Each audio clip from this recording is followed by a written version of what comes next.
Jewish scripture occasionally refers to supernatural beings, like angels, like seraphim, like cherubim, like demons. But it doesn't really, or the Watchers is another one. Jinn? No, That's different. That's Islam? Yeah, that comes along. That's about 600 years after. Beck Lover somewhere is like, Julian. Yeah, no, the jinn are a separate thing. That they're Got it. entirely. They're good and bad jinn. They're not even in this sort of category. But so you have these things mentioned in the Old Testament, but they're never really explained. And so within this 400-year period between the Old and the New Testament, the Jews are like, okay, what do we think of this?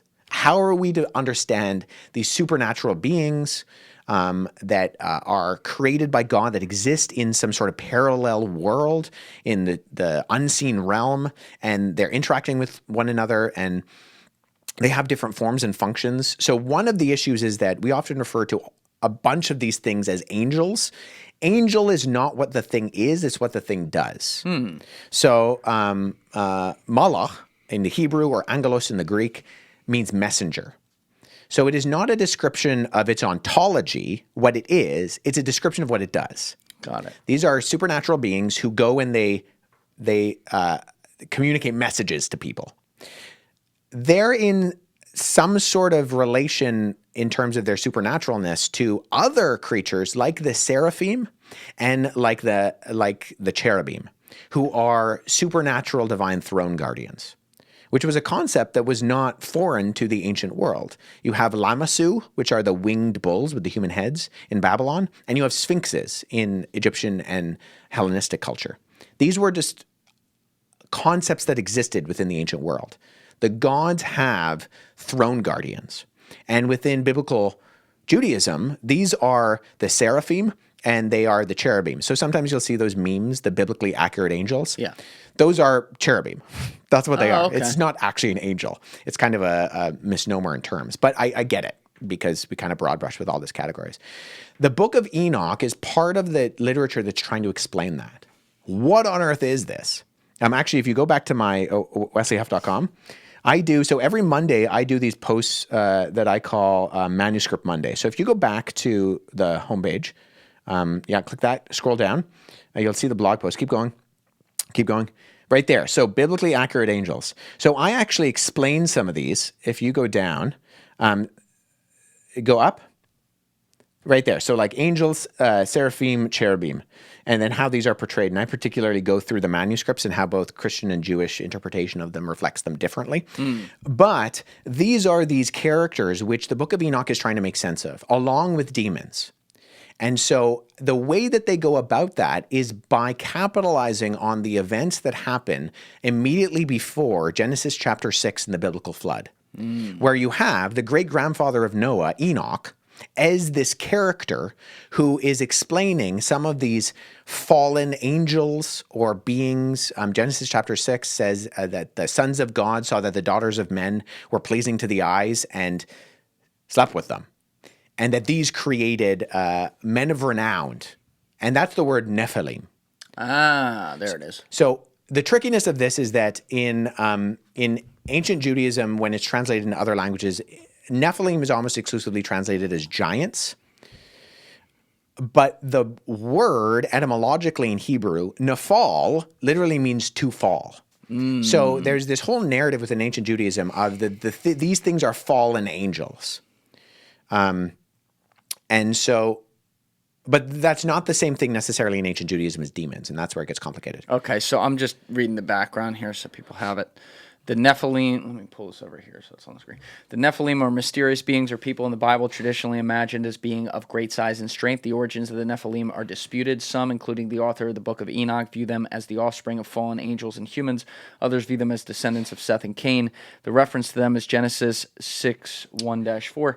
But the passage is ambiguous, and the identity of the Nephilim is disputed. According to the Numbers 13:33, 10 of the 12 spies report the existence of Nephilim in Canaan prior to the conquest by the Israelites. A similar or identical biblical Hebrew term read as Nephilim by some scholars, or as the word fallen by others, appears in the Ezekiel 32:27 and is also mentioned in the Deuterocanonical. Deuterocanonical books: Judith 16:6, Sirach 16:7, Baruch 3:26 to 28, and Wisdom 14:6. Yeah, so let me read that for us. When men began to multiply on the face of the land, the daughters of them were born. The sons of God saw that the daughters of men were attractive, and they took as their wives any they chose. Then Yahweh said, My spirit shall not abide in man forever, for he is flesh. His days shall be 120 years. The Nephilim were on the earth in those days, and also afterward, when the sons of God came into the daughters of men, and they bore children to them. These were mighty men who were of old, men of renown. So that's literally what the Hebrew says. And so it's not like the Wikipedia article accurately says, it's not entirely clear what's going on there. But Enoch is part of the Jewish conversation in trying to flesh this out. And particularly in the Book of the Watchers, which is the oldest book. Right. And so that's what Enoch is. Now, part of the confusion about the Book of Enoch is because the Book of Enoch is never considered scripture by the Jews, but ends up in the Ethiopian Bible. And part of Ethiopian Bible. Yeah, so the Ethiopian church is like is a wing of, you have these different sort of overarching denominations of Christendom. You have today Protestants, Eastern Orthodox, Coptic, Roman Catholic, and then the Ethiopian church.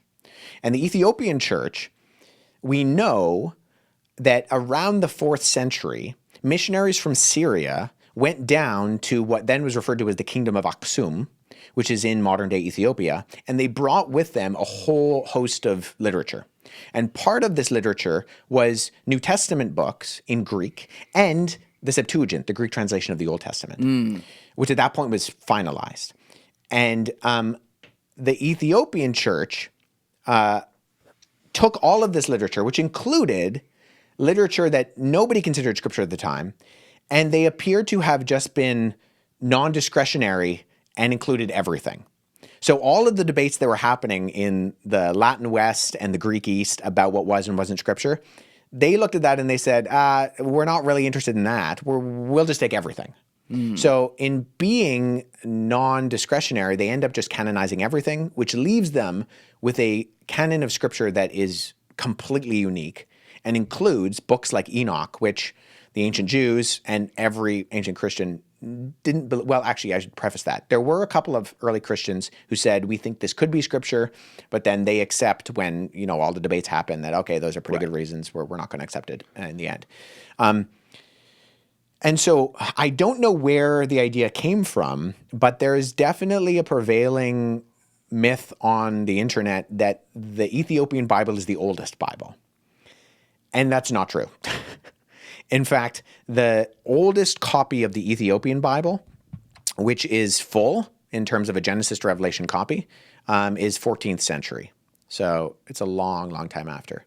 But there's a lot of talk online about Enoch, and particularly the copy of Enoch that is in the Ethiopian Bible, and that, that's actually reflective of the original Bible because the Ethiopian Bible is the oldest. I don't know how that myth started. It's patently untrue.